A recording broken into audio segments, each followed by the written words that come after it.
नमस्कार साथियों, दहलीज में आपका स्वागत है। आज आप आ चुके हैं कहानियों की, सच्ची कहानियों की और रोचक घटनाओं की दहलीज पर। आज मैं आपको सुनाऊंगी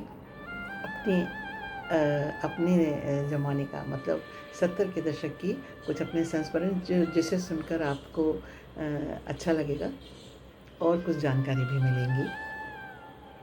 दरअसल जो नई पीढ़ी है और जो युवा हैं या प्रौढ़ हैं जो 70 के दशक के बाद पैदा हुए हैं, उनको उस ज़माने से आज का ज़माना बहुत ज़्यादा बदल चुका है। तो मुझे लगा कि ये आज का तो सब पढ़ते ही हैं वो, और आगे का सोचते हैं कि हमें ये करना है, ऐसा संसार होगा, हम ये कल्पना करते हैं, लेकिन कैसा था इसके बारे में भी उनको जानना चाहिए। और वो तब आनंद आता है उसमें जब किसी के अनुभव और किसी की उस समय की जी हुई ज़िंदगी को यदि हम सुने तो ज़्यादा अच्छा लगता है। तो इस संदर्भ में मैं एक अपनी दादी की बात बताना चाहती हूँ।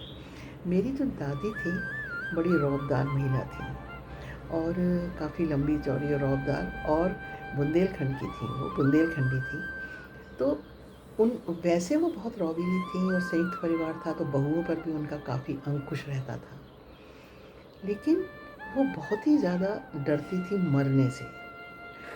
ज़रा सा भी कुछ उनको हो जाता तो उनको लगता है कि कहीं मृत्यु ना आ जाए, तो वो काफ़ी परेशान हो जाती थी और मुझे दिखाओ, मुझे अभी डॉक्टर को दिखाओ, मुझे ये सब करती थी। तो उनके जो भाई वगैरह थे वो बाहर रहते थे सब, जो मतलब कज़िन थे और जो अभी उनसे छोटे थे, उनके रिश्तेदार थे। तो वो इस तरह करती थी। अब एक बार क्या हुआ कि वो बीमार पड़ी और आदत के मुताबिक उन्होंने कहना शुरू किया कि बस, जैसे हमेशा कहती थी कि बस अब तो हम नहीं रहेंगे, अब तो हम जा रहे हैं और ये सब। तो उन्होंने ये कहना शुरू किया तो मेरे चाचा वगैरह और पापा वगैरह ने सोचा कि नहीं, ये तो कहती रहती हैं ऐसे। तो उनको काफ़ी तीमारदारी शुरू हुई उनकी, और बहुएँ भी लग गई उनकी सेवा में और सब। लेकिन उनको रात में फ़ीवर आ गया और बुखार बहुत ही कम आता था उनको। मेरी जो माँ और पिताजी जो बताते हैं कि उनको बहुत कम बीमार पड़ती थी, क्योंकि वो बहुत ही सक्रिय रहती थी और काफ़ी काम धाम करती थी, तो ऐसे और बड़े रौब से रहती थी। अब उनको फ़ीवर आ गया तो उनको लगा कि बस अब हम नहीं बचने वाले हैं, अब तो बुखार ने हमें जकड़ लिया।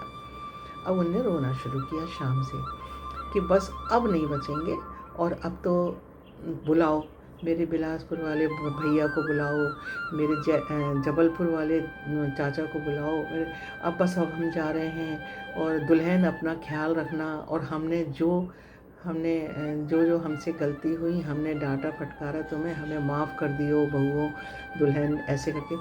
अब हमारी माँ, हमारी जो ताई जी, चाची, वो रो रो के अधमरी हुई जा रही हैं। उन्होंने कहा कि अरे नहीं माता जी, ऐसे मत कहो, तुम्हारे बिना नहीं रह पाएंगे हम। और वो नहीं नहीं बहू, जाना तो है ही एक दिन, जाना तो था ही एक दिन, ऐसे ऐसे वो करने लगी।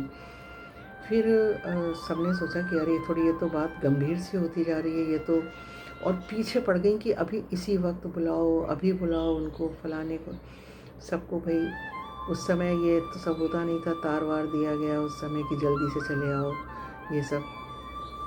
तो दूसरे दिन भी उनकी वही हालत रही, रात तक वो की, और आंखें बंद होने लगी उनकी और ये सब। तो अब सारे लोग चिंतित कि धीरे धीरे करके बाहर के लोग भी जल्दी जल्दी जैसे तैसे आने लगे।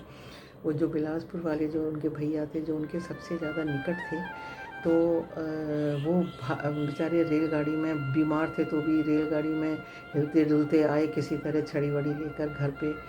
और अरे क्या हुआ फूआ भाई, क्या हुआ फूआ भाई, ऐसे करके वो अंदर घुसे। अरे अरे क्या हो गया, बुखार आ गया, कोई बात नहीं, ठीक हो जाओगी। बोली नहीं दादा, अब हम ठीक नहीं होने वाले, और बस हमारी गलती माफ़ कर दियो, और हमने बहुत, और वो ऐसे ऐसे बोलने लगी।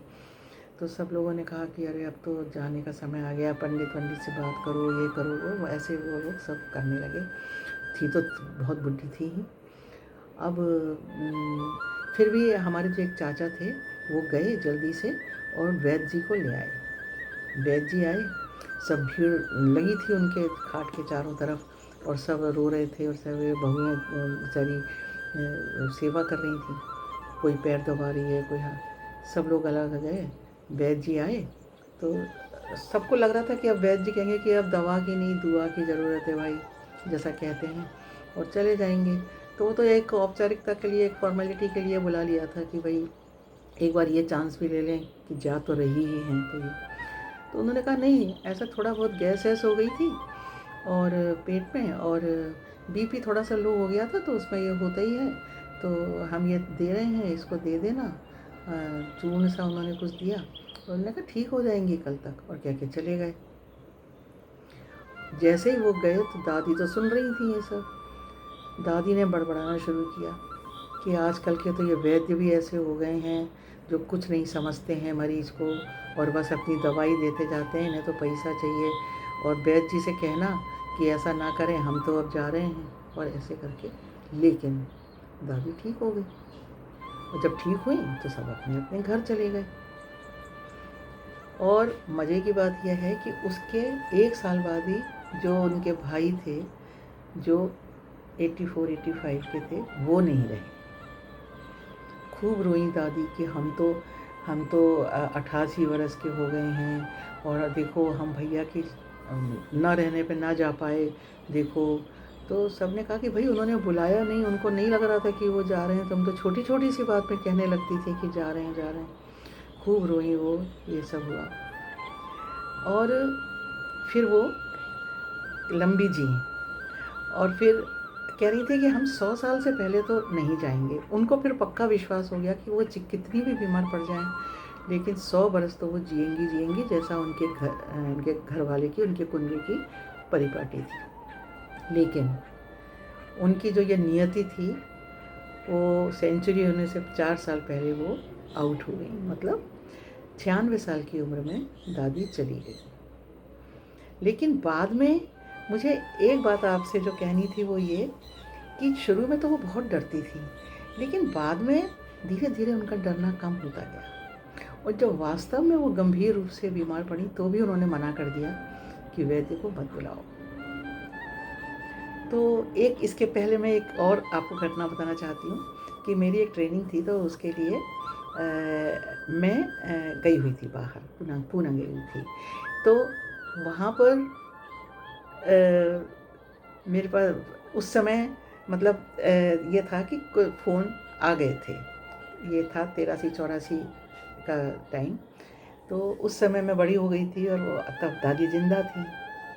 तो मैं गई और मैंने फ़ोन किया उनको कि कैसी हो दादी, तो बोली कि अब तबीयत ठीक नहीं रहती है। तो मैंने कहा कि क्या हो गया?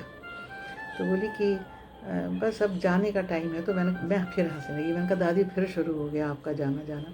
बोली अब ना डरत बेटा, हम अब ना ही डरत लगा हमें। तो मैंने कहा ये तो अच्छी बात है, और दादी अभी तो तुम खूब जियोगी, तो अभी तो तुम्हारी उम्र ही क्या है। अपनी उम्र वो खूब बढ़ा चढ़ा के बताती थी उस समय कम, लेकिन बढ़ा चढ़ा के बताती थी कि अभी तो हम इतने हो गए। जब वो बहुत ही दयानी मुद्रा में आती थी तो वो कह देती थी कि हम तो अब 90। अरे दादी 90 कहाँ, अभी तो 80 की हो आप, अरे 81 की हो। ऐसे हम लोग उनको थोड़ा ढाढ़स देते रहते थे। तो अभी बोली कि अब तो मैं काफ़ी बड़ी हो गई हूँ और अब तो हमारा लगता है कि जाने का वक्त आ गया।